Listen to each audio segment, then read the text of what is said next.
Welcome to Next Gen Manufacturing, where we break down the technologies that are literally building our future. Today, we're diving deep into some of the most important materials at the heart of this revolution, composites. You ever just look around at the car in your driveway, the bridges you cross? It feels like everything is in this constant losing battle against just falling apart, against decay. But what if it didn't have to be that way? All right, so here's how we're going to tackle this. First, we're going to look at the enemy, the stuff that breaks everything down.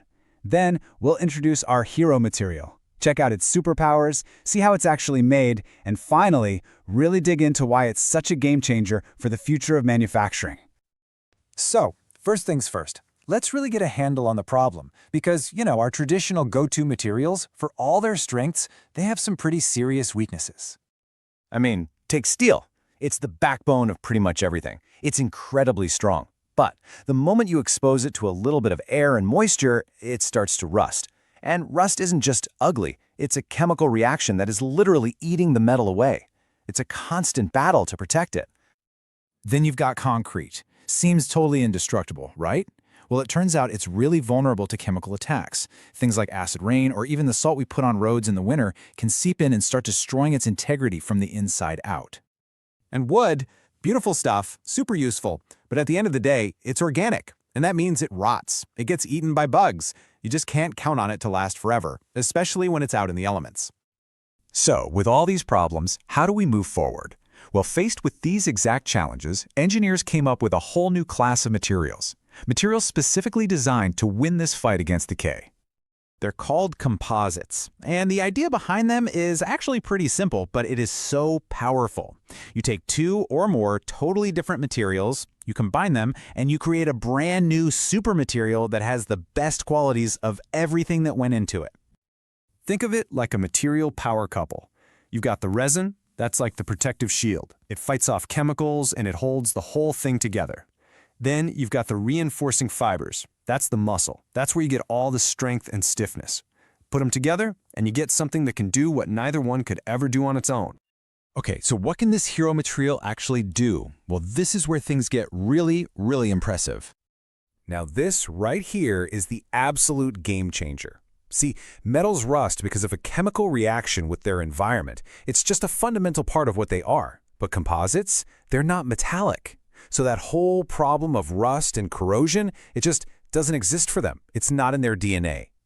And get this, you can literally dunk these materials in some really nasty, corrosive chemicals for a whole year, and they come out holding on to nearly all of their original strength. I mean, just think about that kind of durability. It's incredible.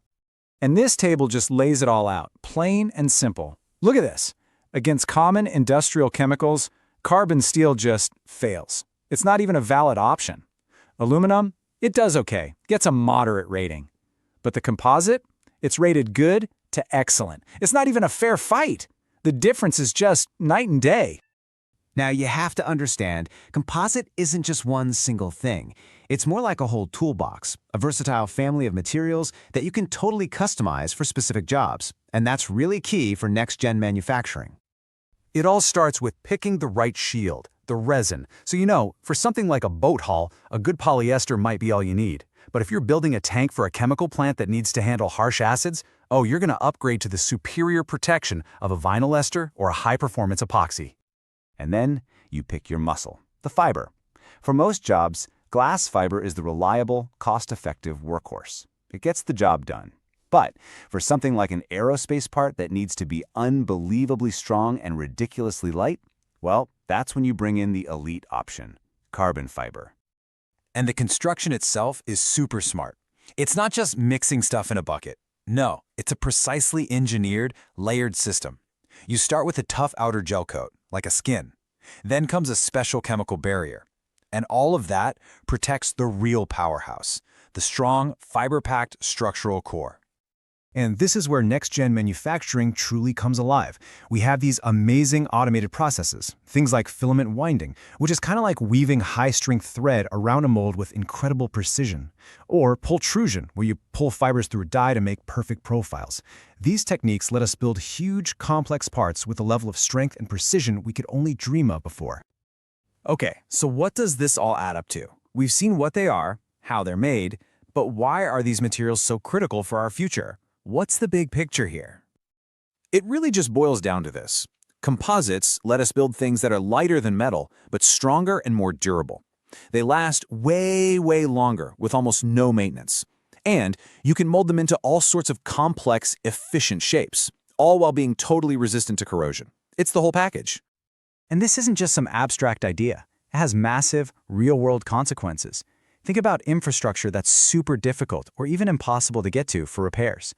We're talking pipelines buried deep underground, or oil rigs way out in the middle of the ocean. For those kinds of critical jobs, composites aren't just a better choice, they're really the only logical choice. Which leaves us with this really powerful thought to end on. As we get better and better at making materials that are truly built to last forever, the only limit is really our own imagination. So the question is, what impossible things are we going to build next?